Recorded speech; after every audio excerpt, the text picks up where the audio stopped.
Hi everyone and welcome back to RPG PhD, the channel where we dig deep into the theory and practice of tabletop role-playing games. I'm Dr. Ben and today we're diving into Improvisation Anchors. If you've ever run a tabletop role-playing game, you know this moment. A player turns to a random passerby in the market and says, "Excuse me, what's your name?" And now you, the game master, must conjure not just a name, but a personality, a voice, and possibly a backstory on the spot. The temptation is to wave them off or default to a generic one-note merchant number 4, but what if this spontaneous interaction could spark something real, something that feels woven into the world and alive with possibility? Improvising NPCs can be one of the most terrifying and thrilling parts of game mastering. Done well, it creates moments that feel natural and authentic. But the trick isn't just to make up a funny accent or a weird quirk, it's to anchor the improvisation in something meaningful. This video explores how to improvise minor characters in a way that makes them stick, not because you planned them, but because they emerge with narrative gravity. We'll explore practical methods, narrative theory, and examples from a range of games to help you transform throwaway NPCs into memorable anchors in your story.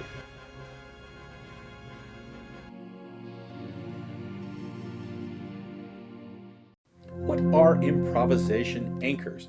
An improvisation anchor is any feature, narrative, thematic, or emotional, that gives an improvised NPC weight in the story. It's the opposite of a flat placeholder. Anchors might include emotional stakes. This person is hurt, angry, desperate, or hopeful. Relational ties. They know someone important, or they know the player characters. Thematic resonance. They reflect a theme or conflict already present. Narrative threads. They hint at larger forces, factions, or events. Player investment. They respond in ways that make players care. Improvisation anchors help an NPC feel like they matter, not because of how much screen time they get, but because of how well they reflect or affect the story. Narrative gravity, the sense that a story element pulls on the audience, isn't just about screen time or exposition. It's about salience and connectivity. As narratologist Mike Ball notes, the most memorable characters in stories are often those that function as narrative agents. They act, react, and influence change in others. In RPG terms, that means even a minor NPC can carry weight if they shift the emotional or narrative state of the scene. Improvisation Anchors draws from this idea by giving minor NPCs one or more of the following functions. Catalyst. They push the players to act differently.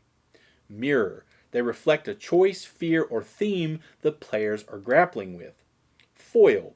They provide contrast to another character's path or worldview. Signal.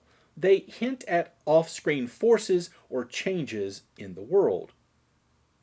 The key insight is this. An NPC doesn't need a stat block to matter. They just need to matter to the story, and often that story is about the player characters. So how do you generate improvisation anchors in the moment without prep? Here are several reliable techniques to have in your Game Master toolkit. The one strong choice rule. Give the NPC one clear, bold choice or behavior that defines them. Maybe they're trembling with fear. Maybe they slam a mug down and demand to be heard. Maybe they greet the PCs with suspicious joy. One strong choice makes them feel real. For example, the PCs walk into a forge looking for weapons. You hadn't planned anything. You decide the blacksmith is currently yelling at a customer who stiffed him. That energy becomes the foundation for the NPC's character. Make it about the players. Tie the NPC to a player's backstory, flaw, or unresolved tension. Maybe they recognize the bard's last name. Maybe they wear the symbol of the same god. Maybe they mistake the rogue for someone else entirely. Instant relevance. In a Monster of the Week campaign, the keeper had a waitress mention she used to know a Rick, the name of a PC's estranged brother. Suddenly, the scene became about family, not about coffee. Steal from archetypes, then twist.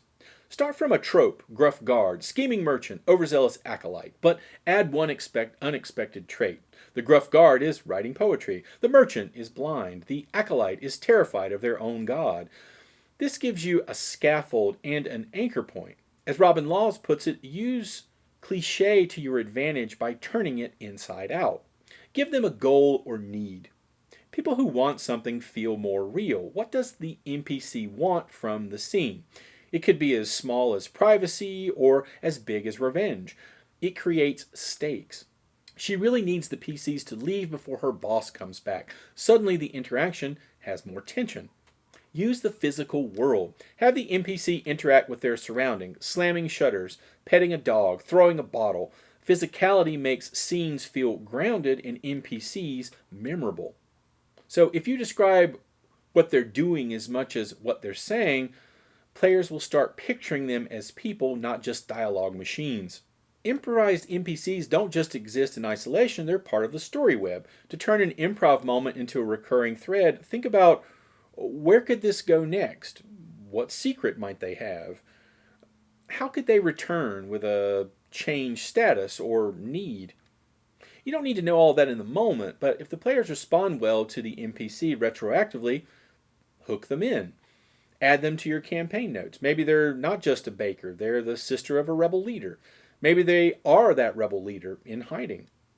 Many game masters describe this process as laying track in front of a moving train. Blades in the Dark encourages GMs to play to find out what happens, but also to track relationships and consequences.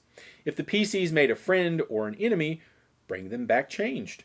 In a Cyberpunk Red game, the players infiltrated a corporate archives room. The game master hadn't prepared an NPC there, but made up a board clerk who asked for a bribe.